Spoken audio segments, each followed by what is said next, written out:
Hello friends, welcome to Baroda friends. आज मैं आप लोगों के लिए लॉर्ड बैकन के famous essay of youth and old age की समरी हिंदी में लेकर आया हूं, जिसकी डिमांड आप में से कुछ फ्रेंड्स ने की थी। लेट अस स्टार्ट द ऐसे of youth and old as.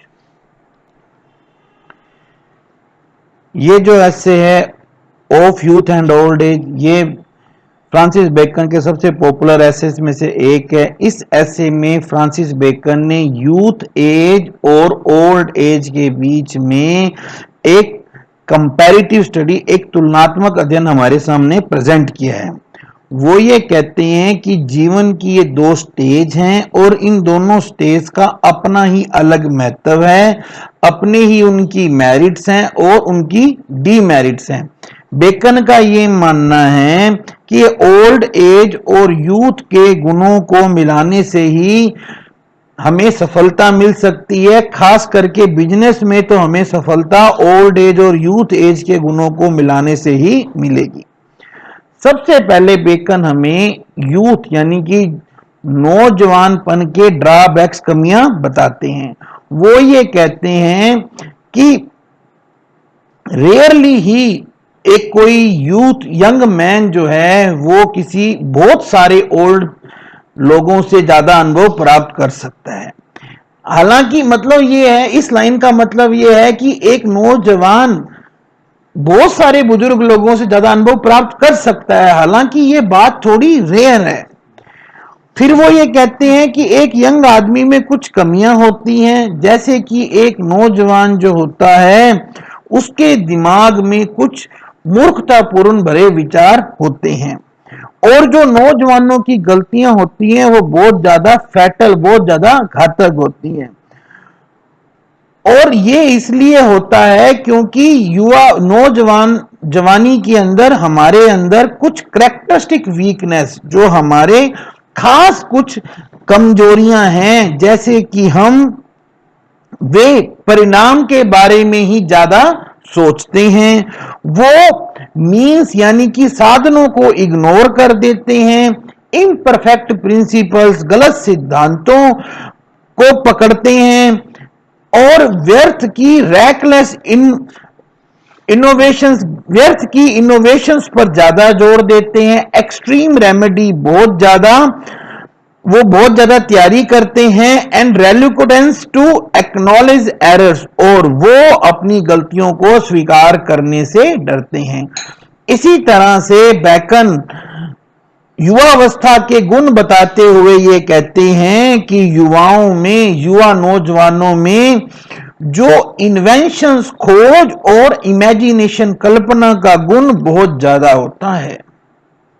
हालांकि नौजवानों में जजमेंट या डेलिबरेटी यानी कि अपने आप काम करने का गुण नहीं होता है, लेकिन फिर भी वो खोज करने या इन्वेंट करने या एग्जीक्यूट करने, किसी भी काम को संपादित करने में बहुत ज्यादा फिट होते हैं। एक व्यक्ति जो कि सालों से नौजवान होता है वो कुछ ही घंटों में ओल्ड हो जाता है, अगर उसने वो समय ना खोया हो। यानी कि जब हमारे सर पर पड़ती है ना, यंग मैन के सर पर पड़ती है, तो हैंड टू हैंड वो एक्सपीरियंस होल्डर ओल्ड मैन में कन्वर्ट हो जाते हैं। जैसे आपने कहीं पढ़ा होगा कि जो घर में बड़ा होता है ना, वो शॉप पर जाकर छोटू वही बनता है।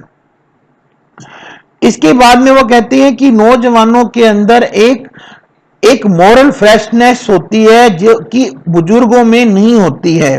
नौजवान एडवेंचर, जोखिम की तलाश करते हैं, और वो पार्शियल सक्सेस यानी कि क्षणिक सफलता से खुश नहीं होते हैं, वो क्षणिक सफलता को टॉलरेट नहीं करते हैं। वो इमीडिएट डिसीजन, तुरंत निर्णय ले सकते हैं। इस तरह से नौजवानों के पास बुजुर्गों से कई एडवांटेज होती हैं।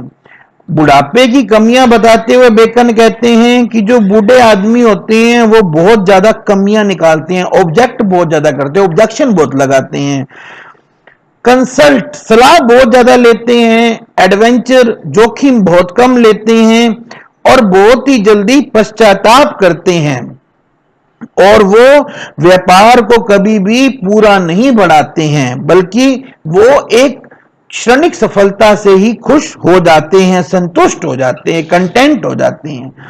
बुढ़ापे के मेरिट बताते हुए वो ये कहते हैं कि बूढ़े आदमी नौजवानों से ज्यादा अनुभवी होते हैं और वो अपने काम को अपने अनुभव के आधार पर अपने काम करते हैं।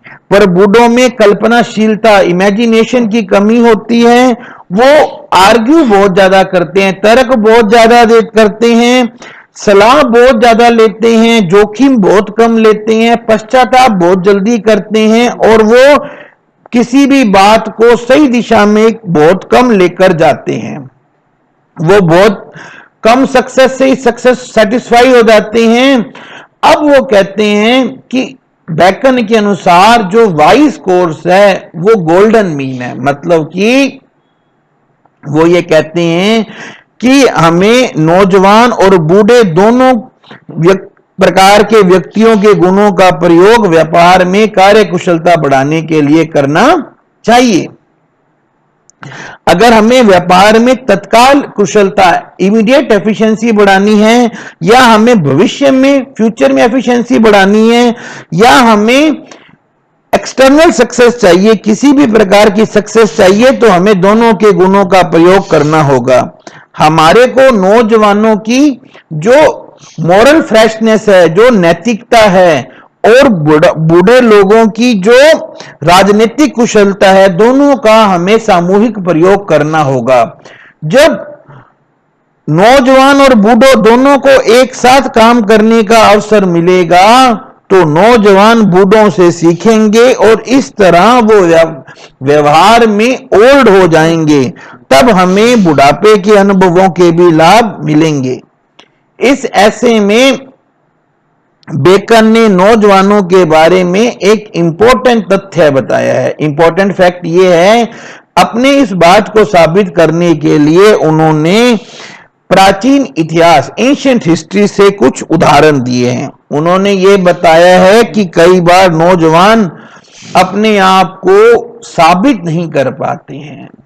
जैसे उनके गुण हमें मतलब शुरुआत में दिखते हैं, वो उन अर्ली प्रॉमिस को फुलफिल नहीं कर पाते हैं। कुछ नौजवान ऐसे होते हैं जो जल्दी ही मैच्योर हो जाते हैं, पर उनकी जो ताकत है, शक्ति है, वो भी जल्दी समाप्त हो जाती है और वो अपनी प्रतिभा के साथ सही न्याय नहीं कर पाते हैं। ऐसा ही हरमोगेन के साथ हुआ था, जो कि एक रिटोरिकन थे और उनकी सारी जो शक्तियां थी, जो उनकी मेंटल शक्तियां थी, वो 25 साल की एज तक आते आते खत्म हो गई थी। फिर वो एक और एग्जांपल देते हैं कि कुछ ऐसे लोग हैं जिनके अंदर कुछ नेचुरल क्वालिटीज, कुछ जन्मजात गुण होते हैं। फिर इसमें वो एग्जांपल देते हैं हॉर्टेनिसियस का। वो एक हॉर्टेनिसियस का क्या था, ये भी एक रिटोरिकल था। इसका जो बोलने का तरीका था बड़ा ही जोशीला तरीका था।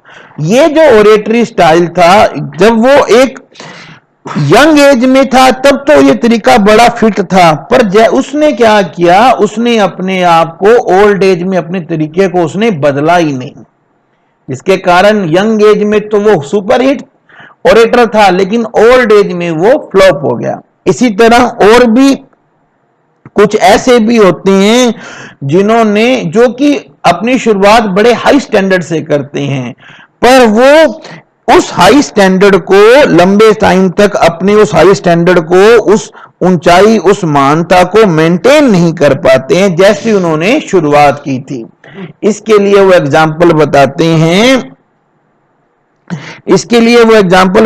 हैं कि सीपीओ अफ्रीकनस जो नाम का एक व्यक्ति था, वो कहते हैं इसके साथ ऐसा ही केस था। सीपीओ अफ्रीकनस ने जामा की लड़ाई में 201 बीसी में हैनिबल को हराया था। वो हैनिबल के ऊपर उन्होंने जीत हासिल की थी। तो जो सीपीओ का स्पेन और अफ्रीका में शुरुआती जो साल थे बड़े शानदार रहे। जामा में महान विजय के बाद वो केवल 35 साल की एज के थे, पर एशिया माइनर में उसके बाकी का जो कैरियर था वो इतना ज्यादा शानदार नहीं रहा था। सो आई होप फ्रेंड्स ये मेरा छोटा सा प्रयास आपको एग्जाम में हेल्पफुल होगा। अगर आपको मेरा ये प्रयास अच्छा लगा हो तो प्लीज चैनल को सब्सक्राइब करना, वीडियो को लाइक और शेयर करना ना भूलें। आपने अपना कीमती समय दिया, इसके लिए आपका बहुत बहुत धन्यवाद। आपका दिन शुभ हो। जय हिंद, भारत माता की जय।